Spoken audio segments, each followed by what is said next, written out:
Hello दोस्तों, welcome two movie hist. आज हम आपके लिए लेकर आए हैं the world famous web series money heist. I know maximum लोगों ने ये सीरीज देखी ही होगी, बट जिन्होंने नहीं देखी है और जो लोग इतने टाइम में स्टोरी भूल गए हैं, उनके लिए सीजन 1 का रिकैप लाए हैं। ये एपिसोड भी हर बार की तरह स्पॉइलर से भरा हुआ है। वीडियो पूरा देखिएगा और शेयर करिएगा अपने फ्रेंड्स के साथ। तो बिना टाइम वेस्ट किए सीधा चलते हैं स्टोरी की तरफ। मनी हाइस्ट जो कि एक स्पेनिश टीवी शो है और इसका अनदर नेम ला कासा दे पेपल है। ये पूरा शो डकैती पे बेस्ड है, जिसमें एक ग्रुप मिलके डकैती करता है और पुलिस को अपने इशारों पर नचाता है। इसमें प्रोफेसर नाम का एक बंदा होता है जो अपनी टीम बनाता है, कुछ खास बंदे चुन के, और स्पेन के रॉयल मिंट नाम के बैंक को लूटने की कोशिश करता है। दी रॉयल मिंट ऑफ स्पेन मतलब कि स्पेन की नेशनल तिजोरी। यहाँ छपते हैं नोट और रजिस्टर होते हैं उनके नंबर्स। नोट छपते हैं मतलब यहाँ होगा बहुत सारा पैसा और प्रोफेसर अपनी टीम के साथ इसी पे डालेगा डाका। यहाँ प्रोफेसर होता है मास्टरमाइंड। उसका प्लान होता है अपने नोट खुद छापने का और वहाँ से निकल जाने का। अपना पैसा खुद छापना क्यों? ताकि कोई भी उन नोटों को ट्रेस ना कर सके। प्रोफेसर पूरा प्लान बनाता है और एक एक करके प्लान के हिसाब से बंदे कलेक्ट करता है। एक सीक्रेट घर में सबको कलेक्ट करता है और महीनों तक सबको प्लान एग्जीक्यूशन की प्रिपरेशन कराता है। प्रोफेसर के इस अमेजिंग प्लान को सक्सेस दिलाने के लिए प्रोफेसर कुछ रूल्स बना देता है। फर्स्ट रूल होता है सबसे इम्पोर्टेंट रूल, कोई अपना असली नाम यूज नहीं करेगा। सब लोग अपने अपने कोड नेम रखते हैं जो कि सिटीज पे होते हैं। इनमें कुछ इम्पोर्टेंट कैरेक्टर के नेम होते हैं, जैसे कि Tokyo the professor, Berlin, Nairobi, Rio, Denver, Helsinki, Oslo and Moscow. दूसरा रूल होता है कोई भी बंदा किसी भी टीम मेंबर से कोई भी रिलेशन नहीं रखेगा। एंड थर्ड रूल होता है बिना खून खराबा किए प्लान एग्जीक्यूशन करना। अब आता है रॉयल मिंट पे हमले का दिन। प्लान के मुताबिक पूरी टीम रॉयल मिंट में घुस जाती है अपने आइकॉनिक सूट और मास्क के साथ और सभी लोगों को बंदी बना लेती है। प्रोफेसर बाहर अपने खुफिया अड्डे पे बैठ के इन सब पर नजर रख रहा होता है। प्रोफेसर और उनकी टीम एक पुराने लैंडलाइन कनेक्शन के थ्रू बात कर रहे होते हैं। अंदर जाकर सारे हॉस्टेजेस को वो लोग अपने जैसी रेड यूनिफॉर्म और वो आइकॉनिक मास्क पहना देते हैं ताकि कोई भी डिफरेंस पता ना कर पाए और वो लोग इजीली निकल सके। अंदर प्रोफेसर की टीम का मेन सुपरवाइजर होता है बर्लिन, जो वहाँ सबको ऑर्डर्स दे रहा होता है। वहीं पुलिस इंस्पेक्टर रेचेल ने पूरी रॉयल मिंट को चारों तरफ से घेर लिया होता है। शुरू में प्लान के अकॉर्डिंग सब सही चल रहा होता है। ये लोग दिखाते हैं कि ये लोग बस पैसा लूट के भागने आए हैं। थोड़ा पैसा लूट के ये लोग भागने का नाटक भी करते हैं और बाहर जाके हवा में गोलियां भी चलाते हैं, बट पुलिस फायर बैक करती है जिसमें रायो घायल हो जाता है। बाहर प्रोफेसर रकेल से मिलता है और अपना नाम सेल्वा बताता है। सेल्वा और रकेल के बीच धीरे धीरे नजदीकियां बढ़ने लगती हैं। अंदर मौजूद हॉस्टेजेस में से एक यूके एम्बेसडर की बेटी एलिसन पार्कर होती है। पुलिस को लगता है कि अंदर प्रोफेसर की टीम को इस हाई प्रोफाइल पर्सन के बारे में मालूम नहीं है, बट ऑफ कोर्स प्रोफेसर ने सबके बारे में सब पता कर रखा होता है। प्रोफेसर ने जानबूझ के इसी दिन को चुना था ताकि एलिसन पार्कर उसके हॉस्टेजेस में से एक हो। प्रोफेसर एलिसन पार्कर की हेल्प से सबको बताता है कि पुलिस ने अंदर आने की कोशिश की तो वो सारे हॉस्टेजेस को मार देंगे। अब पुलिस को समझ आने लगता है कि ये कोई आम डकैती नहीं है, ये डकैती काफी सोच समझ के प्लान की गई है। अंदर प्रोफेसर की टीम हर घंटे 1 मिलियन यूरोस की स्पीड से लगातार पैसा छाप रही होती है। वहीं बाहर रकेल और उसकी टीम अपनी प्लानिंग तेज कर देती है। रॉयल मिंट के अंदर हॉस्टेजेस ने प्रोफेसर और उसकी टीम की नाक में दम कर रखा होता है। एलिसन चुपके से अपना फोन यूज करने की कोशिश करती है, बट रायो उसे पकड़ लेता है। बट पुलिस फोन के फ्रंट कैमरा की हेल्प से रायो का फेस देख लेते हैं। आफ्टर दैट हमें पता चलता है कि रॉयल मिंट के डायरेक्टर आर्ट्रो और उसकी एक एम्प्लॉय मोनिका के बीच अफेयर चल रहा होता है और मोनिका प्रेग्नेंट होती है।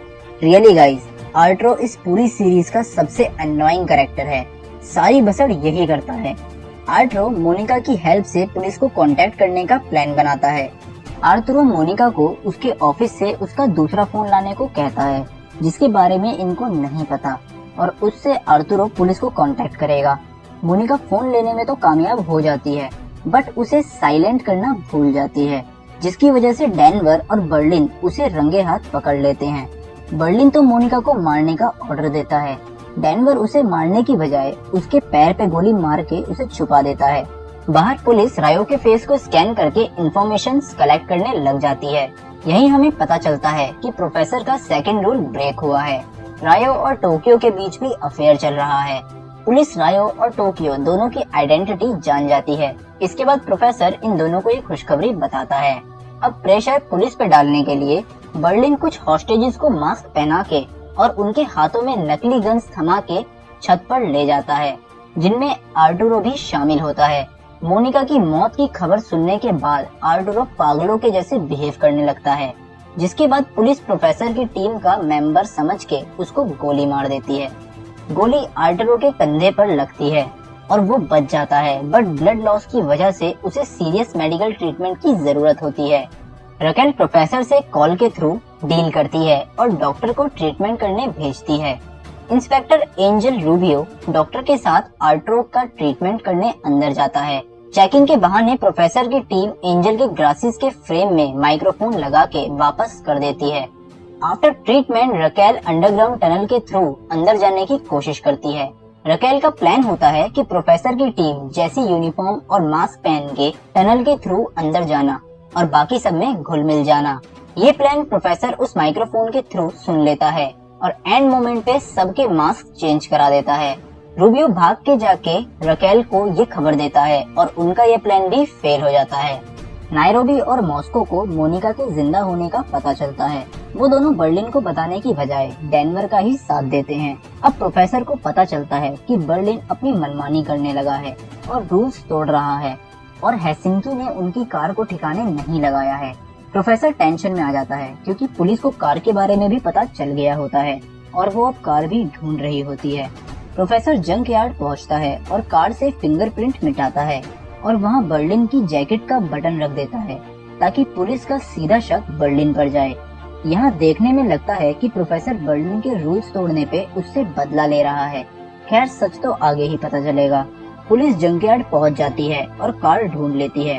प्रोफेसर किसी तरह भेष बदल के वहाँ से भागने में कामयाब हो जाता है। उस छोटे से बटन से पुलिस बर्लिन की आइडेंटिटी खोज लेती है। अब रकेल प्रोफेसर से अगेन डील करती है और रॉयल मिंट जाती है ताकि वो सब हॉस्टेजेस सेफ हैं या नहीं ये चेक कर सके। असल में रकेल अपने साथ माइक्रोफोन लेके जाती है जो चेकिंग के टाइम टीम निकाल देती है। उस माइक्रोफोन पे रायो लिखा होता है जो रायो का घर का नाम होता है।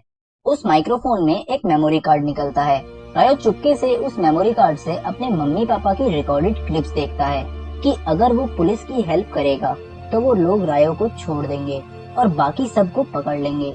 रकेल अंदर जाकर बर्लिन का राज खोल देती है कि बर्लिन एक जानलेवा बीमारी से लड़ रहा है और ये अब बस कुछ ही दिनों का मेहमान है। बाहर इंस्पेक्टर रूबियो को रकेल के न्यू दोस्त सेल्वा जो कि प्रोफेसर ही है उस पे शक होने लगता है। रूबियो जाके सेल्वा से मिलता है और चुपके से उसका चम्मच चुरा लेता है, मतलब उसका डीएनए एंड फिंगरप्रिंट्स। रूबियो जाकर रकेल को बताता है कि उसको सेल्वा पे शक है क्योंकि उसके बैकग्राउंड में कुछ खास नहीं मिला, बस उसके पास में ही एक दुकान है एप्पल सिडेर की। रकेल उस पे भड़क जाती है क्योंकि उसको लगता है कि रूबियो सेल्वा से जेलसी फील कर रहा है। रकेल इसके बाद रूबियो को ही अपना सस्पेक्ट बना देती है क्योंकि वो ही है जिसको उसके बाद सारे प्लान्स की जानकारी होती है। रूबियो बहुत ज्यादा उदास होके वहाँ से चला जाता है, बट रकेल का पुलिस वाला दिमाग उसे चैन से बैठने नहीं देता। वो सीधा सेल्वा से मिलती है और उसकी शॉप की तलाशी लेने लग जाती है, बट प्रोफेसर एक कदम आगे ही रहता है। उन्हें शॉप में कुछ नहीं मिलता। रकेल फिर सेल्वा से माफी मांगती है और दोनों साथ रात गुजारते हैं। अंदर आर्टुरो कुछ स्टूडेंट के साथ मिलके भागने का प्लान बनाता है। कहा था ना इस आर्टुरो में बहुत खुजली है। खैर रूबियो इतनी खड़ी खोटी सुनने के बाद दारू पी के गाड़ी चला रहा होता है। तभी उसे कॉल आता है और लैब वाले बताते हैं कि चम्मच के फिंगरप्रिंट सेल्वा से मैच हो गए हैं और वही प्रोफेसर है। वो तुरंत रकेल को कॉल करता है, बट रकेल का फोन नहीं लगता। वो रकेल के घर कॉल करके एक वॉइसमेल छोड़ देता है। दारू पीने की वजह से रूबियो का एक्सीडेंट हो जाता है और वो कोमा में पहुंच जाता है। इस वॉइसमेल को रकेल की मम्मी सुनती है। रकेल की मॉम को भूलने की बीमारी होती है। वो भूल ना जाए इसलिए वो सेल्वा को कॉल करके बताती है कि रकेल का कॉल नहीं लग रहा है। अगर वो उसके साथ है तो उसे बताना कि रूबियो ने उसके लिए एक मैसेज छोड़ा है।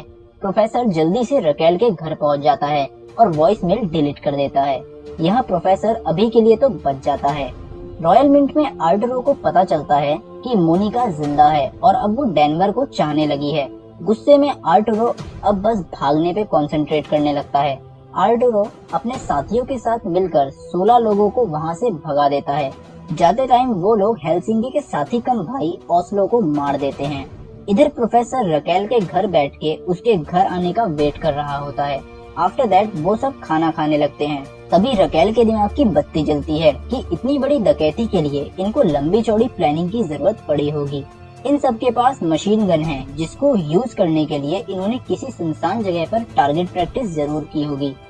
रकेल वहाँ से उठ के अपने कमरे में जाती है और अपनी टीम को कॉल करके बोलती है कि आसपास के एरिया में किसी सुनसान घर को ढूंढो जहाँ बहुत सारी खुली जगह हो और एक गन रेंज होने के चांसेस हो। प्रोफेसर बाहर खड़ा सब सुन रहा होता है, फिर वो नॉक करके अंदर चला जाता है। रॉयल मिंट में प्रोफेसर की टीम सबको 1 मिलियन यूरो का लालच देके अपनी टीम में शामिल कर देते हैं ताकि उनका काम तेजी से हो। वहीं रकेल की टीम उनसे कॉल करके बताती है कि उन्हें एक ऐसी जगह मिली है। रकेल प्रोफेसर के साथ बैठ के उस जगह चली जाती है। इनके पहुंचने से पहले ही फोरेंसिक वालों ने वहां जांच शुरू कर दी होती है। वहां पहुंच के प्रोफेसर गाड़ी में वेट कर रहा होता है और रकेल अंदर चली जाती है। और यहाँ खत्म होता है मनी हाइस्ट का सीजन 1। अब बारी है कुछ इंटरेस्टिंग इंफॉर्मेशन की। जैसा कि हमने बताया, मनी हाइस्ट का रियल नेम स्पेनिश में ला कासा द पेपल है। ये स्पेनिश टीवी शो है जिसके क्रिएटर एलेक्स पीना है। इस शो का फर्स्ट सीजन जब ज्यादा कुछ कमाल नहीं कर पाया तो इसके क्रिएटर को लगने लगा कि सेकंड सीजन नहीं लाना चाहिए।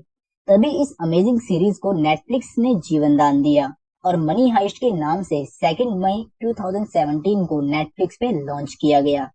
नेटफ्लिक्स पे इसके रिव्यूज इतने ज्यादा कमाल के आए कि फर्स्ट से 4 सीजन तक का सफर न जाने कब पूरा हो गया।